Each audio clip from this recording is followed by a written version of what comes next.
Hello, people. This is Matt Ross, the known wolf, coming at you live from Toronto, down by the waterfront. Really a beautiful area in Toronto. Trees everywhere. Really a wonderful day in Toronto. 25 degrees, 30 degrees. I've been in Toronto since 2001, and you know, I've loved it. Honestly, for a long time, I've loved it. So, I encourage anybody that wants to come visit the city. You go and find a lot of pretty things to see in the city, and a lot of great places and things to do as well. That being said, I am planning on leaving Toronto and Canada in particular, but that's not because I don't love this city. I do love a lot of things about this city. In particular, this walk is a really wonderful one. Yeah, just doing one of my daily walk and talks. I got my painter at home, KP. He's finishing up the last touches on my place. And then I'm going to have my real estate agent come through next week. I'm going to do some more decluttering. And then we're going to see if we can, get this place up and listed here in Toronto. Hopefully get the price that I want. No, we will get the price that I want. The guy that's painting has done a really great job. Big fan of it. And look at this. Look at that beautiful walk in Toronto. The water over here. You can't go wrong. Lots of people just enjoying the outdoors. And the weather here is beautiful. Just beautiful. Yeah, I was watching, talking to my friend. My friend called me, one of my coworkers that I worked with for many years. And it was so funny. She was just talking about her life and, what does she want to do with her and her family. And a lot of us are getting to the age near our 40s where we start questioning whether or not, this is what we want to be doing with our lives. And I'm one of them, obviously, because as I said before in my yesterday's video, I have the option. I could, if I wanted to, pursue continuing a career in banking here in Canada. But I'm done with getting an occupation, and I'm looking more for my vocation in life. What is it that I'm actually meant to do? And I do think that part of that is writing books. It's something that I really love to do. I got some books out, 3 books out, but I wrote them about 10 years ago, 2012, 2013, 2014. The first book's called Drag City. The second book's called The Degenerate. And the third book, which I wrote partially when I was in Colombia, in Medellin, is called In Spite of My Generation. And I'll tell you the story about that, how I got that title, another day, not today. So as I'm getting my things wrapped up and ready to go, I'm able to go see my friends. And, the beautiful thing about it is when I see my friends, I get to really spend time with them and talk to them and really enjoy their company. I think before I took their company for granted, and I really appreciate being able to sit down and have an honest, candid conversation with my friends. And I encourage you all to have those candid conversations with your friends, because when you're being honest and authentic with each other, and you agree or you disagree on content or on anything, whatever, it's fine. You're allowed to. My friends and I disagree on things all the time, but we're still friends. And that's what I really appreciate about my group of friends. Whether we agree or disagree, we still agree to go out for a beer together. We still agree to discuss and talk about things. And we remain friends after the fact. So I really got to thank my group of friends. They've been, when I think about my Toronto group of friends, every one of them have been very wonderful. And I'm blessed to have so many great friends. Y'all know who you are. They're probably some of my first subscribers below. Again, I'm starting from 0, so we're going to see how can this guy build his channel, the Known Wolf YouTube channel, or my Instagram's the Known Wolf 1. Make sure you go check it out. The links are below. But ultimately, part of what I'm going to be doing on my journey is documenting my journey from Saskatchewan to Toronto to banking to, even being in New York and in Brooklyn and Mexico City. Well, not Mexico City, Playa del Carmen in Mexico. A lot of my friends have visited Mexico City and they love it. CDMX or whatever you want to call it, Ciudad de Mexico. But I'm going to be more or less exploring Colombia, probably Panama. I might hit Argentina we'll see. Guatemala, I'll probably hit as well. But I wanted to document and show you a little bit about the beauty of Toronto, because there is a lot of beauty here. The waterfront, they're starting to get better at the waterfront. You can see here, beautiful place. For a long time they've neglected it, but now, they're starting to put projects in place to really start highlighting the waterfront, and also the beaches here. Toronto Islands. Got some music going over here. City Classroom. Toronto Islands is beautiful. Center Island, Hanlan's, and my friends and I always go to Wards, but I really like Center Island's my favorite probably. They have big old trees. I'm gonna do a walk and talk through there when I get there. As we go through this journey with me, part of it's actually just about how do you just accept your life? How do you accept just the things how they are? And how can you discover who you truly are? And how can you accept people who you may disagree with or may not disagree with, who knows? And how can you kind of go about your life not allowing yourself to be pulled in multiple directions by emotions, by people trying to divide you? And how can you just accept and experience the world much like the tree does? Beautiful tree. See, the shade I'm getting is absolutely wonderful. We talked about this yesterday. The tree doesn't decide who gets shade and who doesn't get shade. The tree just is, and anybody can enjoy the shade under a tree. And I think that's life in general. Everybody's unique, believe it or not, even though they'll tell you you're not unique. But everybody is unique. We've all come into this existence in a unique way. I was talking to my friend Dan the other day, musician Dan Gagnon, wonderful musician, good friend of mine. And I was talking about what are the odds of us being born. Think about it. Our parents would have had to live their lives exactly how they lived their lives to have met. Their parents would have had to live their lives exactly how they lived their lives for them to have met. And then you just keep on going down that path and down that line, that family line, and it goes back. And you start thinking about what are the odds, what are the astronomical odds that you were actually born, that we're born into this world. And you start thinking about the trillions and trillions and like the absolute, it's impossible not to look at life as if it is a miracle, and that your birth and you being alive is a miracle, because life is a miracle. And you may not understand this. You are a miracle. And I really want to encourage people to start looking at their lives as if it's a journey, as if you're the hero of your journey, and to understand that. And I'm not saying that you have to have any religious beliefs or anything like that to do this, but ultimately, you are the hero of your own life. And are you living the heroic life that you feel that is meant for you? This is a question I think people need to start asking themselves. Now, what does that mean? Well, what were you meant to do here on this planet? If you read books like Michael Meade, many of Michael Meade's books, what was this one called? I can't remember. Genius. It talks a little bit about how every individual has a little slice of genius in them. Could be anything. There's no such thing as just geniuses. For example, they would be like, oh, Albert Einstein is a genius, or this person's a genius. But the reality is, everybody's got a little slice of genius in them, and the whole point of your life and the goal of our lives is to find that little piece of genius that you bring to the world. And I used to be a huge fan of Chuck Palahniuk, the book and the movie Fight Club.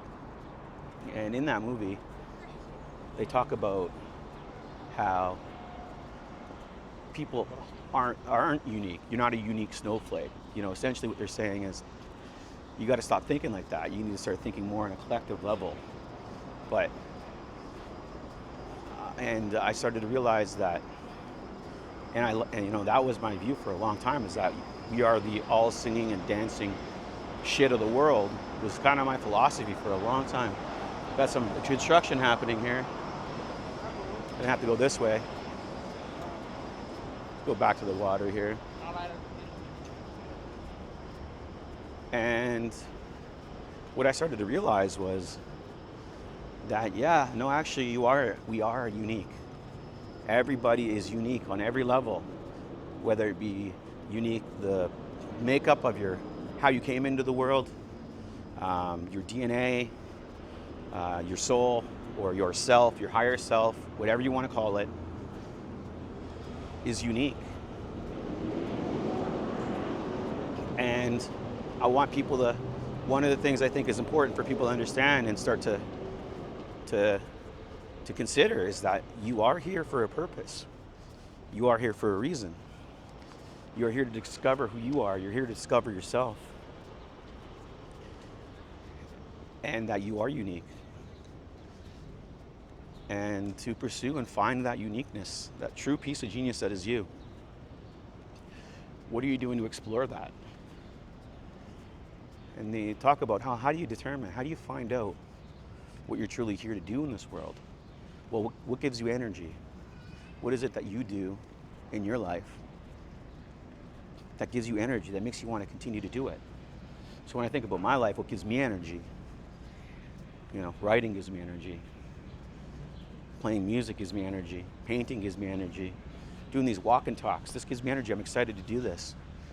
Talking with my friends, being authentically, having authentic conversations with people, that gives me energy. Traveling and enjoying different cultures, that, you know, being a piece of, you know, just enjoying different food and different experiences, that gives me energy. Fishing, I love going fishing with my dad and my uncle. That gives me energy, man. Being in nature gives me energy.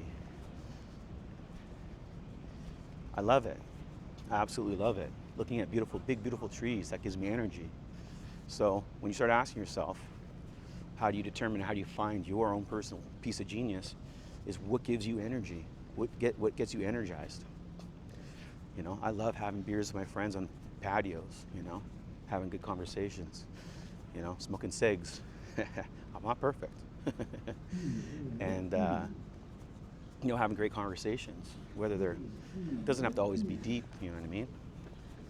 But connecting with people gives me energy. So I find that, you know, exploring the world and meeting different people, I really enjoy it. And talking to them and, you know, speaking, for example, learning Spanish and speaking Spanish is something that gives me a lot of energy as well. So when you think about occupation versus vocation, the occupation that I used to do is, I am a banker. Haven't really been doing much banking though. But that job kind of wasn't really giving me any energy. It was giving me money, and I was able to use that money to pursue other things.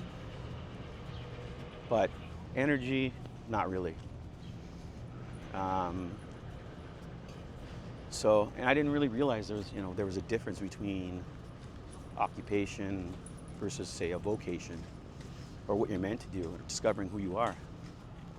So when I talk about occupation versus vocation, vocation is what you're truly meant to do and what you're meant to pursue in life. It gives you energy. So if you are in search of your vocation, you need to search for what gives you energy and pursue that with all you got. Carl Jung said, it was interesting, I've read a lot of Carl Jung, I've read a lot of Robert A. Johnson. Carl Jung said, even if you do the wrong thing with all of your heart, give it 100%, eventually you will actually discover yourself, even if it's the wrong thing that you were doing. As long as you give it everything you got, you will eventually find out who you are, right? And we talk about, so even if you are pursuing something that may not be what you're meant to do, you'll be able to, that'll still help you on your journey to discover who you are as a person. Um, oh, the book from Michael Mead that comes to my mind. It's called The Genius Myth. That's the name of the book. I really love it. I really recommend anybody here listening to this podcast pick it up and give it a read. And it really just talks about that every single person has a unique piece of genius that they're meant to present to the world. And it's a book I really loved and enjoyed. And I continue to enjoy because I'm still reading it. I read it, depends, man. I usually read 3 or 4 books at a time, so we'll see. Well, what I would say though is, every single, so when you wake up in the morning and you're getting ready for your job, or you're getting ready to do whatever you got to do, and take some time to contemplate what, when you look back on your previous day, or what you're going to do in this current day. Contemplate, what is it you're looking forward to doing? What is it that you're like, I've got energy to do? And make sure to make like a journal about it. Journal about what really truly gives you energy. And keep a journal every day about, at night even, what did you do what did you do that day that gave you energy, that you really enjoyed doing?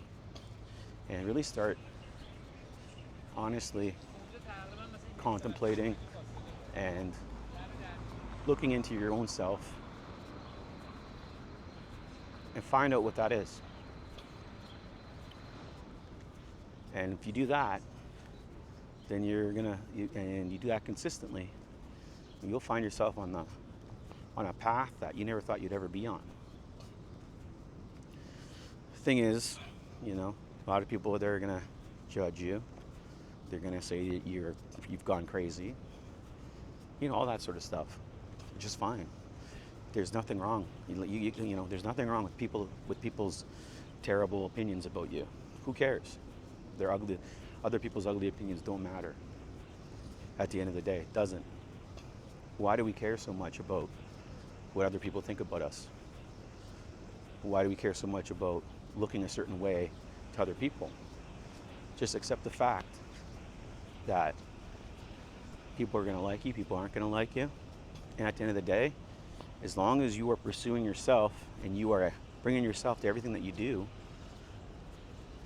then you've already done it right. Then you're good to go.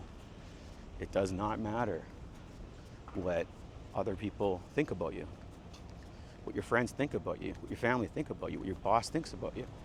That shit does not matter. Or you yourself, that matters. And are you bringing yourself to everything that you do? You could be working in a job or whatever the case may be. Maybe it's not perfect, but are you acting like yourself in that world, in that job? And what can you do to bring yourself there?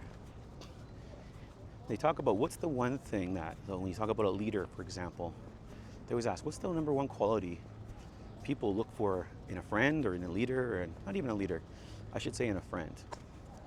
Or what is something that inspires people?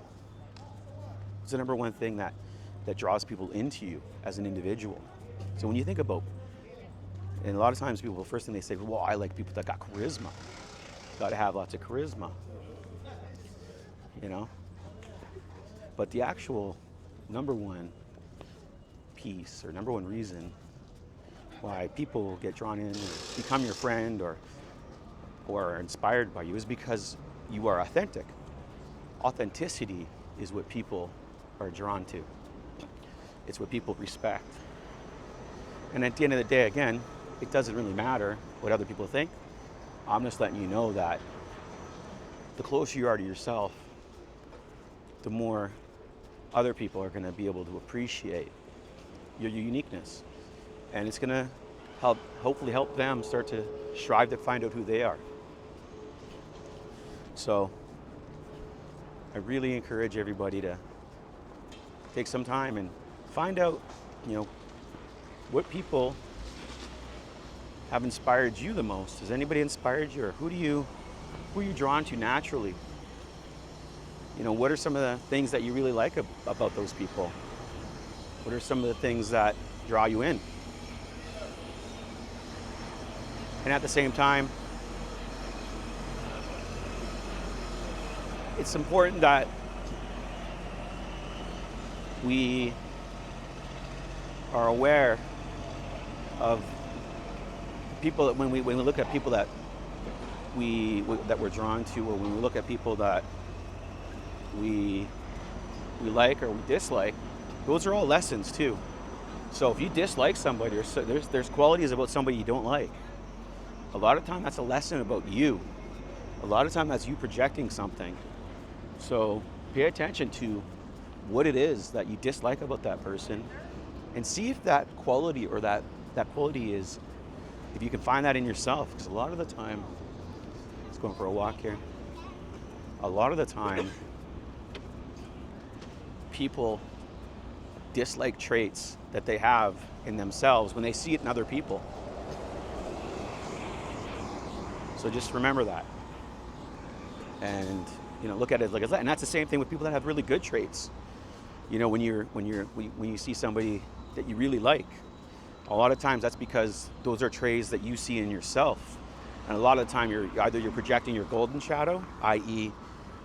you are inspired by this person and you're projecting that they remind you of yourself, or they remind you of traits that you have, or you don't like these people, and it's actually what that's projecting is their shadow self, your other side. And we have to accept the fact that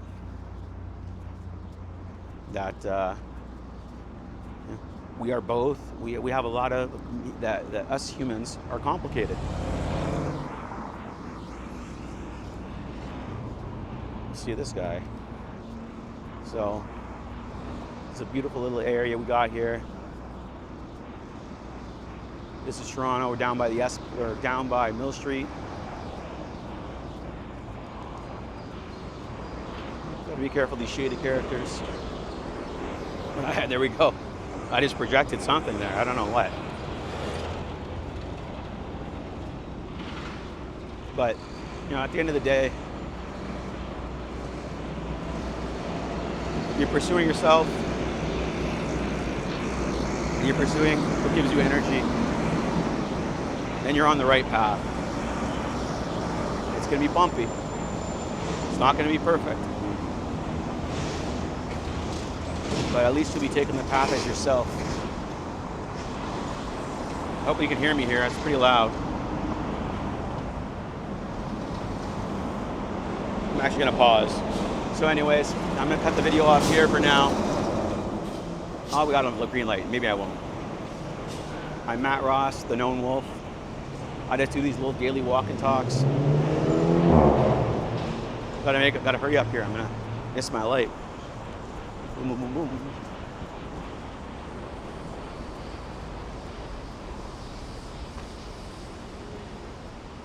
Not sure where this leads, but let's push through this path. Walk down like a dirt road.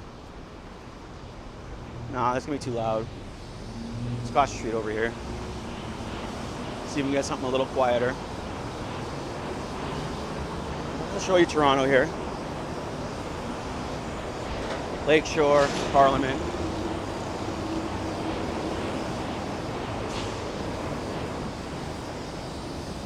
Heading over to the distillery area. This is under a bridge here.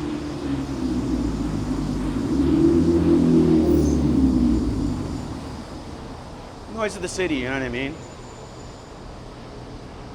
Not quite the same as the noise of nature, but still interesting. And when you think about it, building these bridges, it took a lot of ingenuity to do these things. These big buildings, big crane.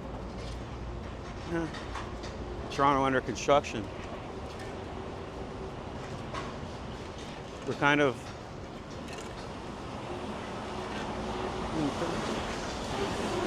the one thing that I find that this type of construction does not bring is peace. It's more of a lot of noise and whatever. It is what it is. So, so I'm going to go back to my place. I'm going to do a walk through the place after with KP so you can take a look at the progress we made on the place as far as painting is concerned. And we're going to take a look at some of the clutter I need to still declutter and some of the things I need to still do to get ready for this big move. You know, a lot of people are probably thinking, okay, so, you know, what kind of things are going on through your mind? What are some of your concerns? Ultimately, if I wasn't forced into this scenario, I wouldn't be taking the appropriate steps to pursue my true vocation in life. So, oh, cute little poochie. Hey. So, what I would say is, it's like I'm reminded of an old story, actually. Let me think about this old story. I always talk to my team about this. It's another thing that gives me energy, is telling stories. So there's a story about the old man and the horse. It's an old, I think it might be Chinese. I'm not sure. It's an old story, though. Essentially, how the story goes is this man has the most beautiful horse in the whole kingdom. And all the townspeople come over to him and they see his beautiful horse. And they say to him, like, look at you. There's no way you're going to be able to keep such a beautiful horse. You barely have any money. Somebody's going to steal it from you. You're going to get that horse stolen from you. And the old man says, so they said, why don't you turn around, why don't you sell that horse to the king? And the old man says, no, I don't think I want to do that. You know, I love my horse. I'm going to keep my horse. So no, I'm not going to do that. So the next day, the old man's horse is stolen. So all the townspeople come over and say, man, you should have sold that horse to the king. At least you would have something to show for it. You'd have some money. But this way, your horse was stolen. Now you have nothing. And the old man looked at the townspeople and said, good or bad, who's to say? The next day, the horse comes back running through the woods with a whole bunch of wild stallions. And this horse went out and found a whole bunch of wild horses and brought the wild horses back to the town and brought back to the man. And so the horse came back and he had a whole bunch of other horses with him.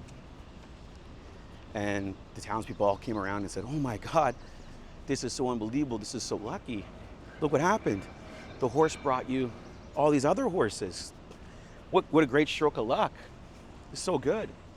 And the old man said, good or bad, who's to say? The next day, his son, the old man's son, was trying to break the horses. And he fell off the horse and he broke his leg. And all the townspeople came over and said, oh my God, this is such bad luck. Can you believe this bad luck you've got? And the old man says, good or bad, who's to say? And the next day, the army comes and they're taking all the fighting age men to come join the army and fight with them because war is broken out. But they leave the old man's son behind because he's got a broken leg and he's maimed. They can't use him. All the townspeople come over to the man and say, oh my goodness, this is so lucky. This is so good. Your son doesn't have to go to war. This is amazing. The old man says, good or bad, who's to say? And I think that's a great tale on life. Because we think bad things happen to us. Like you might think me losing my job or me getting paid out or getting laid off is a bad thing. It could be easily looked at that way. But at the end of the day, you don't know what's good or what's bad, or you don't know in the moment. You might seem good or it might seem bad, but it also might be the best thing that's ever happened to you. Or the best thing could actually be something that's really bad that's happened to you. At the end of the day, it's hindsight in life. You just never know if it's good or bad. And so you can't get caught up in feeling like a victim or